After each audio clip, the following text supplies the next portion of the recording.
everyone. Hello. My name is Desiree Peterkin-Bell. We're going to have an exciting conversation today. I'm very excited about this conversation and the folks who are on the panel with me. These are innovators, movers and shakers, and folks who are really trying to redefine the paradigm in making sure that citizens are both safe, but also identifying ways that citizens can get involved and get the right information on data. So, without further ado, I'm going to introduce the CEO of WebDone, Michal Schrieber.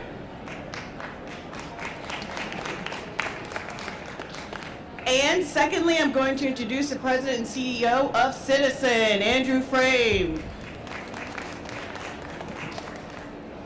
Now, I have very, very long bios for both of you, but I'm not going to get to them. But I will say, so Michal Schrieber is the president of WebDone, which is a company that she started in 2009. She first was a journalist, and she began to really focus on social media, cybersecurity, and recently won at the University of Pennsylvania a very, very prestigious award that highlighted her company and what her company was doing around cybersecurity, but with the IDF. She's also an author, and she'll tell us a little bit about that book as well. She wrote about ISIS. That was interesting. And Andrew Frame is the president and CEO, kind of a serial entrepreneur, and investor. And I just want to start off by saying I loved when I read that you resigned from high school. That is great. My daughter would love to resign from high school. And then after that, went into the Bay Area to join a number of big brands and then began his own company, Citizen, which really focuses on, it's a citizen app. I would strongly recommend and encourage you all to download that app. And it focuses really on alerting citizens to danger, but also letting them know how and where to help. So thank you. Welcome. So the first question is, both of you have made people the center of your projects and your work. How does data protect people? What does that look like? Okay, first of all, I think that data by itself doesn't protect anyone. It's always the right data at the right time, at the right way. So the question is not always what, it's how. And how do you give the data and when do you give the data? I have a few examples. I work with the health department. So for example, you can get data of what's going on with people and why are they in hospital in that time of the year, okay? And then I know that there's a certain flu, for example. So I can use this data and then get all the information I want through social media to make people prepared to take care of themselves and so on. I think the main change in our world as authorities is that we weren't able to communicate straight to our people a few years ago. We needed to use TV stations and newspapers and so on. And now every authority is a publisher actually. So we can use data, we can use the information straight to the people. During the fires in California, they were amazing, by the way. I looked closely there, and they were giving maps in advance, and they were giving orders in advance, and they were using all their Twitter, Facebook, and so on social media networks, and this information is life-saving. So that's my 2 cents about data. Good. Well, so we know that data can be helpful, right? And how people convey that data is also helpful because it allows people to make decisions, quickly, timely decisions. So, Andrew, how do people use your app to make those decisions? How do you use data to inform people? So it may help if I start by describing what Citizen is. Does anybody here have the app Citizen? Wow, no, okay. Citizen is in beta in New York City, and it's been in beta for almost a year. We just opened up our second beta city. About 4% of all New Yorkers are using Citizen after 1 year. So I wasn't sure. Sometimes quite a few people use it, but it sounds like we might get some downloads, which is great. The way it works is every time there's a crime in New York City, so there's 10,000 911 calls each and every day in New York City. 10,000 people into some form of distress. We have a network of antennas and police scanner technology that sort of brings in all of the crime data that's being transmitted across the radio airwaves and use a combination of technologies and people to sort of make sense of it, turn it into incidents that go into an app with location. So we've had everything from people getting alerted that their own building is on fire, not knowing that their building is on fire, but some other neighbor had called 911 and said, hey, we have a fire on this building. People on the 15th floor are getting alerts on the Citizen app before anything else saying, by the way, your building's on fire, you may want to get out of there. We've had babies rescued from hot cars because somebody called 911 and said, hey, I locked my kid in the car, I don't know what to do. And somebody 150 feet away got the alert and was like, is this real? It says there's a baby locked in a green Pathfinder, and they looked outside the door and there was some commotion around a green Pathfinder, and they're like, oh, that's interesting. I'm gonna go down there, I actually have the tools to open a car. Go down there, open it up, mother gets the baby, drives off, fire department shows up 7 minutes later and like, oh, she's already been helped, thank you very much. So this sort of transparency, this sort of information has never been made available to regular consumers. In fact, when you download Citizen, you'll see it looks a lot like what the police are working on. Person is assaulted, shots fired, bank robbery, a lot of the emergencies throughout New York City. If you're nearby, you have the ability to live stream within the app if you're within a quarter of a mile, creating complete transparency around the incident. So that is the baseline functionality of Citizen. So far, we're sort of in this mode of exploring this new way on how to empower citizens with data and figuring out, is this crazy? Is this a good idea? Is there something we need to change before we expand beyond these beta areas? And it's been a fascinating series of learnings over the last year. We now have mayors that are literally calling in directly requesting Citizen in their city. So Citizen 1.0 comes out soon, and so we're kind of in that exploration phase of figuring out, this isn't a game, there's real life crime, there's real life people involved. Let's not move too fast and try to make this thing explode with users. Let's take the more responsible path and see how this goes and manage the risks. No, that is pretty powerful. But I think about the pros and cons of this and data, and then arming people with information that may or may not be correct because you are relying on the integrity of the person to convey the right data.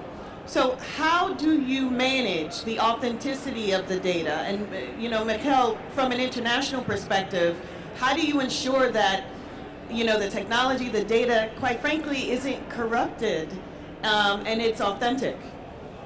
Well, that's really that's a huge problem that every authority around the world deals with now.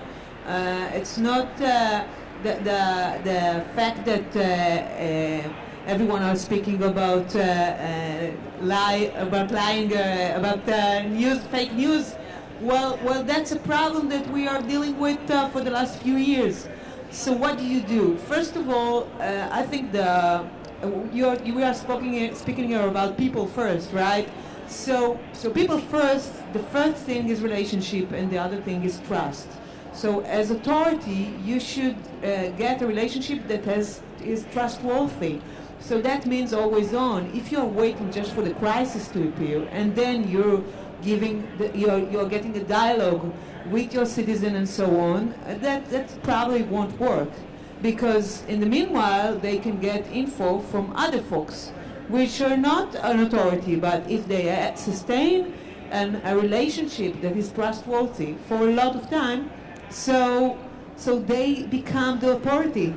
And that's a huge problem. So I think the main focus should be the relationship, always on, always maintaining a dialogue, a good dialogue, and being a part of everyday life. And then when a crisis appears, that you are already trustworthy, so they're working with you.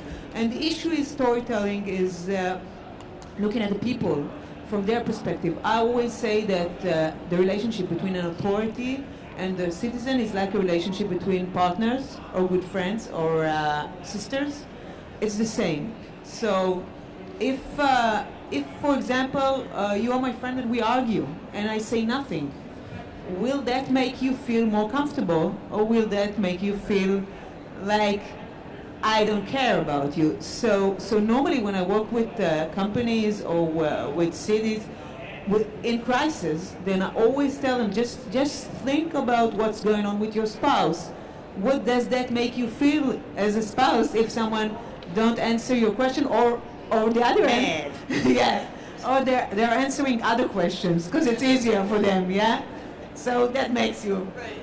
yeah. So That's good. So starting a relationship, continued dialogue, and being proactive, that's extremely important. So Andrew, with your data, how do we make sure that, what we've seen, and I don't know how many of you have seen a video online that made you angry? I have. Starbucks, Waffle House, name them. And so there are lots of videos and information that's being shared online. How do you ensure the integrity of the data that people are sharing within your app? Sure. So the first thing is the way that the app works today. You have to. How do you get an app into the Citizen app? An incident. You call 911. So the first thing is you're calling 911. People can certainly report a fake incident to 911. It happens all the time. So we have internally how an incident is identified as real and how it escalates through the system. This is why live video plays such a crucial role. Live video provides the transparency. It provides the truth of the situation, so it's no longer hearsay. So we've had many incidents where we were able to sort of minimize pandemonium through live video, saying there's nothing to see here. There was an incident where there was shots fired, reports of shots fired in Penn Station. People started panicking, they started running. A couple hundred people had the Citizen app in Penn Station at that time. They opened it and they saw that it was a false report of shots fired. They were able to communicate that to the people that didn't have the Citizen app and said, I think we're okay here. Look, oh wow, another incident update just came in. Now they're reading straight from the source as opposed to this rumor mill of what's going on. Over the last weekend, there was a bomb scare in Prospect Park. There was a device that was left in the southeast corner of the park with some sort of bizarre thermometer temperature gauge that was sticking out of it. And we get a lot of reports of suspicious bags, suspicious people. None of those enter the app until they're confirmed that there's some sort of crime or some sort of threat. In the case of this particular package, the bomb squad was on the way. So now you have helicopters coming in, you've got a level 1 police mobilization, and you have a response from the police. This sort of response alone, without the bomb scare, is going to upset all of the neighbors in Prospect Park because they have no idea what's going on. Is this a real threat? Should I be concerned? Should I let my children outside? Well, you open the app and you see exactly what's going on. There's a suspicious package. It's in the southeast corner of the park. Oh, there they go. 6 users went live. You now are watching 6 different angles of the bomb squad going toward the package. There are over 10,000 people in the neighborhood nearby watching this just to stay informed themselves. So this ultimately resolved in the bomb squad going in, deeming the package was safe. There was a shutdown of the farmer's market. There was all sorts of rumors, all sorts of gossip. It could have very well been a real threat. In this case, it was not. And the quickest way to understand that the threat has been managed was through the Citizen app. And so these are the sort of case studies that are now happening almost on a daily basis, which are keeping citizens safe and informed. And it's the key reason why the app is growing so quickly in our beta markets of New York City and San Francisco, because there is a fundamental need for all of us to want to stay safe and informed and have the situational awareness of what is going on around us. That is very powerful. Essentially, people become their own, both content creators, and they become their own storytellers, and a little bit of investigative, theories, not Batmans though, and we don't need those folks in the, don't be Batman or She-Ra. So what's next, right? Because we talked about what's happening right now, and it seems like people have the power to actually get this information, get the data, make the decision, corroborate the information with the authorities, and that, this data and you guys as companies are now the authority, right? What's next after this? What's the next level? How do citizens get even more information, and how do we protect against pitfalls?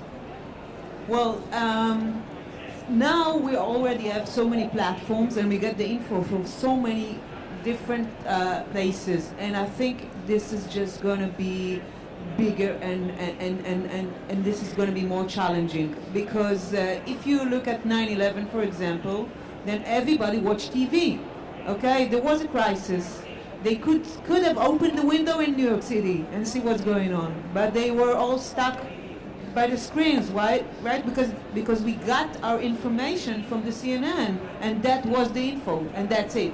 And now we get our information from so many places, Facebook, through text messaging, and so on.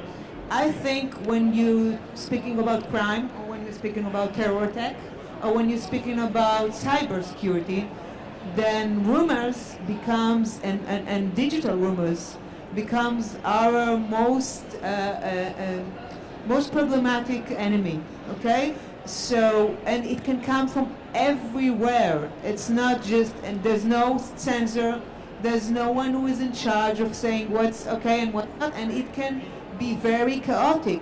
So you can take, for example, what Andrew just told us about, just a small story regarding a bag that was left in a park, and by rumors, through text message, through Facebook and so on, it can become to you being a huge story about bombs all around the city, and the chaos is just like this.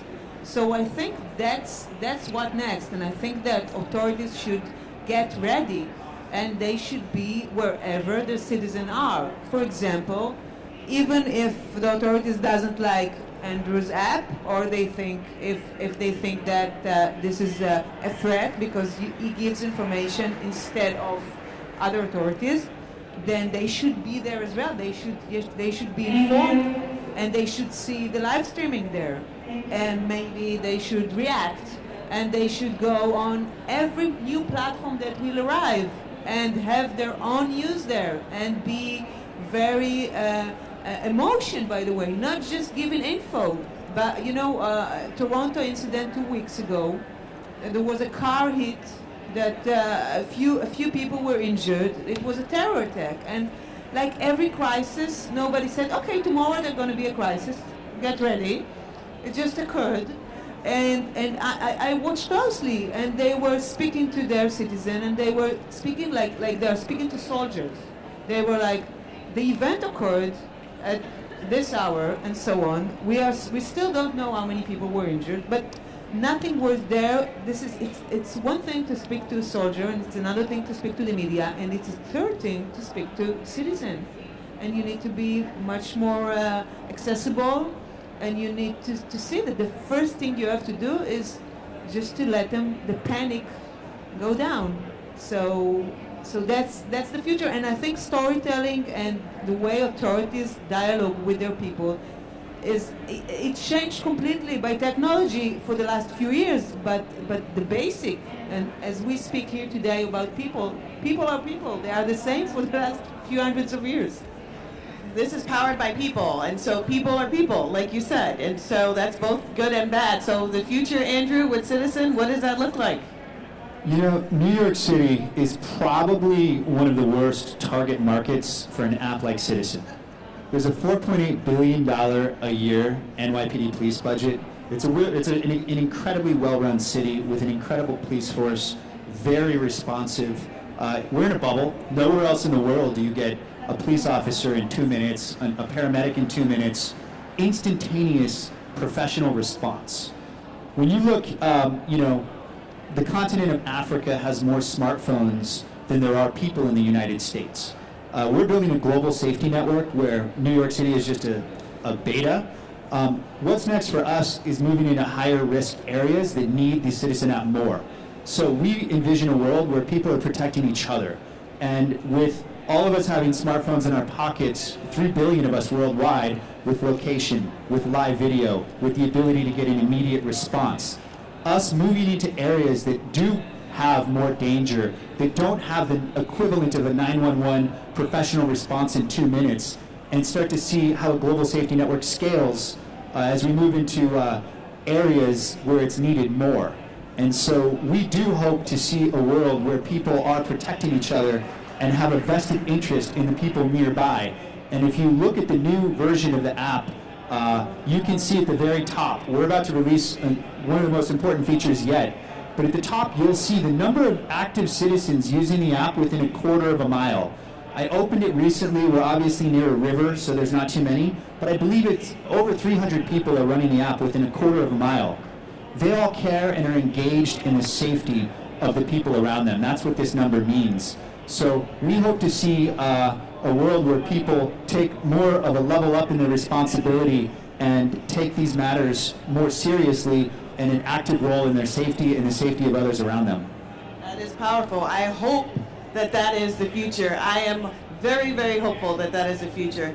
Thank you, ladies and gentlemen. This has been Are You Safe? Citizen Communication with Michal Schrieber, all the way from Tel Aviv. Thank you. CEO of WebDone. And Andrew Frame, President and CEO of Citizen. And you guys should download that Citizen app. All right? Thank you very, very much.